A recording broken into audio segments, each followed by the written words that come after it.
Здравейте! В това видео ще разгледаме как да управлявате документи в Livo, как да ги създавате, категоризирате, споделяте с сгради и как да използвате филтри.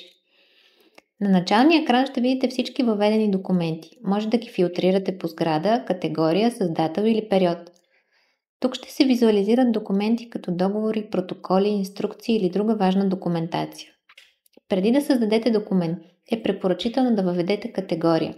Това помага при организиране и търсене. Изберете бутона категории и натиснете нова категория. Категориите могат да се редактират и изтриват по всяко време.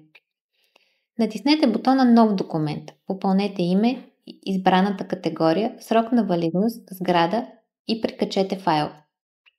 Можете да отбележите дали документът да е видим в мобилното приложение. Това е полезно за документи, които касаят собственици и техници. Всеки документ е обвързан с конкретна сграда, така имате прецизен контрол кой какво вижда. Само потребители с достъп до сградата ще имат достъп до документа.